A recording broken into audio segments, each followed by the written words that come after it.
Kareen Sims. Welcome, Kareen Sims. Thank you, Carmen. Like no other. First time. Unprecedented. Quarantine. I bet you have heard these words so many times throughout the last months since the COVID-19 emergency has started. You're probably going numb to hearing them by now.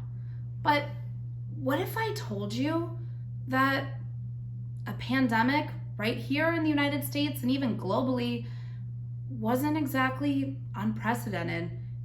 What if I told you that a pandemic impacting the job market has happened before? It has. In 1918, the Spanish flu hit the world hard, especially right here in the United States. According to the CDC, it hit and impacted 500 million people. That was 1/3 of the population at the time. It had an adverse impact on the job market, just like today, people lost their jobs. And just like today, people overcame that struggle and they got a job afterwards and they were able to overcome. And though it may not be unprecedented to think that there has been a pandemic before, for our generation and certainly your experience in your life, this is unprecedented. These are difficult times. Whether you've come here today because you're on furlough, you've lost your job, or you're looking for a career transition, it's very important to stop and recognize these are stressful times. And in stressful times, you need to take care of yourself. If you don't take care of yourself, you won't be able to take care of your responsibilities and the people around you. I would know, I've been there. I remember clearly. It was a Sunday afternoon and I got a call from my supervisor. I thought it was a normal call, so I picked up, chipper and happy as normal. And my supervisor said, "Kareen, we're going to have to let you go." "Let me go? Why?" And all she said was, "It's not working out." You see, New Jersey, where I live, is an at-will state, so they didn't have to give me a reason. I was crushed immediately, like I'm sure some of you can relate to. I cried, and then when the tears stopped, the panic set in. I thought to myself, oh my God, what am I going to do? I have bills. I've got a kid, the rent is due, I don't have enough in the savings, and the car payment's due, and I began panicking, and I became overwhelmed, and I became angry, and I couldn't process. And somewhere along the way, someone told me that getting a job is a job in and of itself. Okay, I can do that. I'm not doing anything else. So I started burning the candle at both ends. And I didn't take care of myself. And I soon learned that when I didn't take care of myself and I did land interviews, that was coming across to the people interviewing me. Future employers could tell I wasn't the best version of myself, even though I was clearly qualified on the resume. So as I took my unemployment journey, I learned that there are 3 M's to self-care that I really truly mastered to get to where I am today. The first M is mental health. It's very important for anybody that is going through stressful times like we are going through right now to recognize that these are big changes.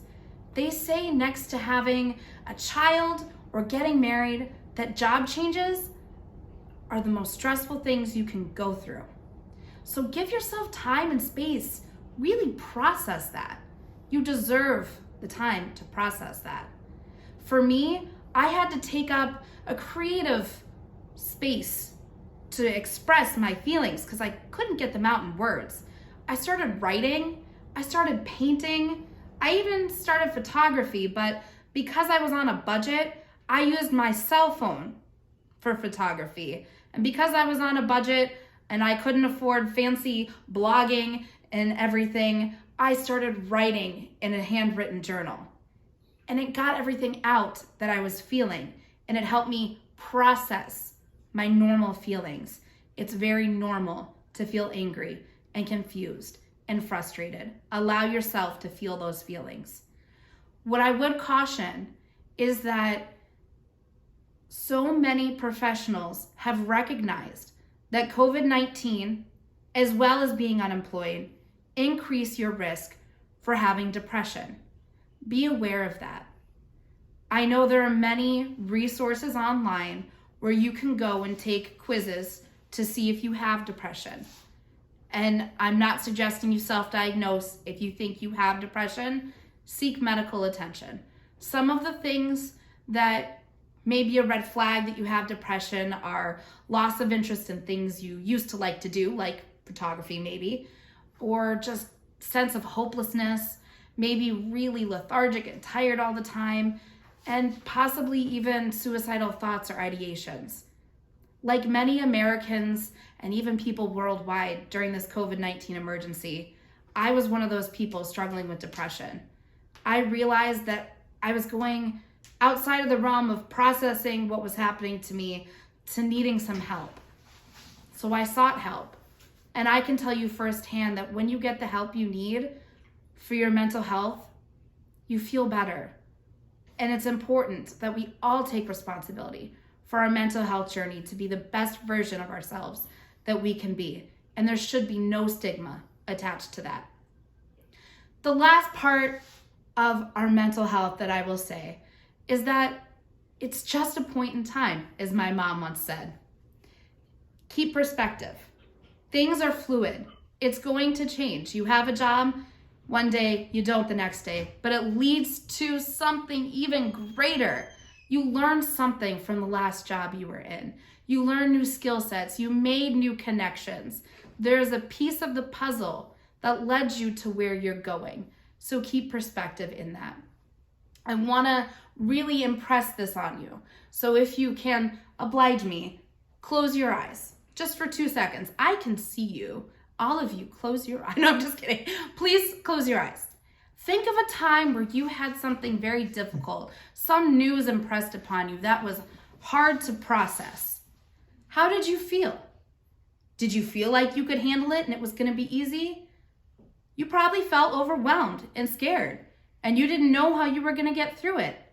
Now visualize yourself getting through it, because clearly you did. Open your eyes, please. You did it step by step by step, just like you will now. Now, the next M is very important: movement.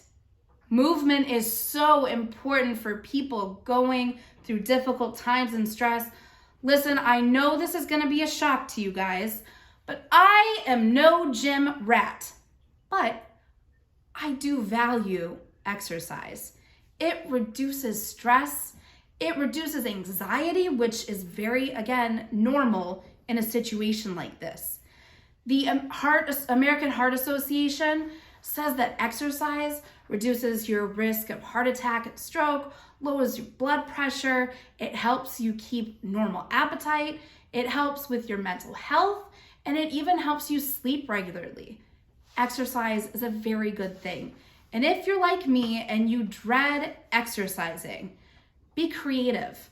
We live in beautiful places. I know some of us are in Pennsylvania, some of us are in New Jersey, some of us are global that are on this call today, but we all have beautiful places that we can walk for free. Look into those. There's beautiful parks wherever we live. Also, one thing that just clicked with me when I realized how much I hated exercising was I don't have to do the same exercise every time. I can mix it up. I discovered YouTube. Anything I could ever want to do is on YouTube for free. I wanted Zumba, but I complained that Zumba was too expensive and I was too embarrassed to go to a Zumba class. But guess who goes to Zumba twice a week on YouTube for free? I do. And you can too. Yoga, I do that as well. Country heat, which is very, very expensive. Couldn't afford it when I was unemployed. On YouTube.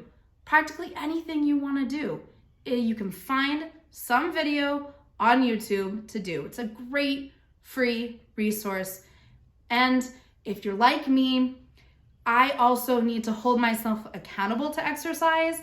So I actually have a calendar that I write in what exercise I'm going to do on what day. And I mostly stick to it because if I don't exercise, I just come up with excuses. Movement is very, very valuable when you're going through stress. The last M, are you with me? Is everybody excited for the last M? Woo! All right. The last M is perhaps my favorite one because it comes to my heart. Motivation. Motivation is very, very important. What motivates you to be the best version of yourself? What motivates you professionally and personally?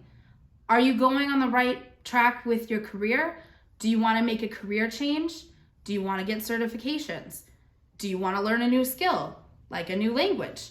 Now is the time to really invest in those thoughts because you've been given the gift of time. And that's something you should really try to look at this as a positive. Now is the time to really look at what motivates you and where you want to go with the next step in your journey. And the last piece of the motivation is surround yourself with things that motivate you because it can be very difficult when you're going through hard times. So do things for yourself that make you feel better. Listen to music, listen to audiobooks, light a candle, turn off the news, compartmentalize how much you're listening to the news, and listen to music in the background instead of turning on the news all day. It can be truly, truly overwhelming. The little things we do for ourselves every day that make us feel good are going to motivate you to be the best version of yourself.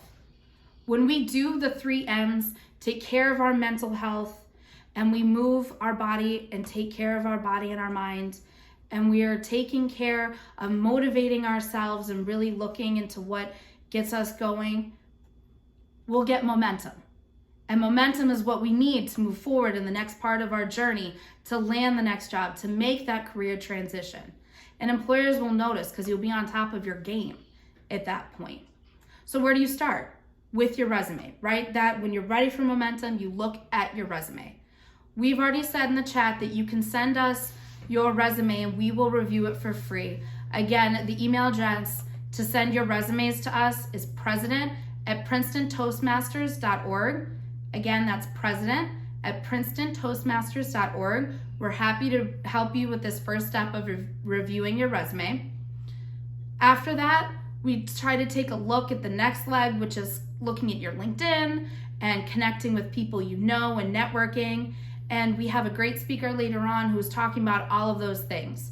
So we hope that you recognize that this is a very stressful time that you're going through, but you're not alone in this journey and that you're going to get through this. But please make sure you're taking care of yourself during this difficult time.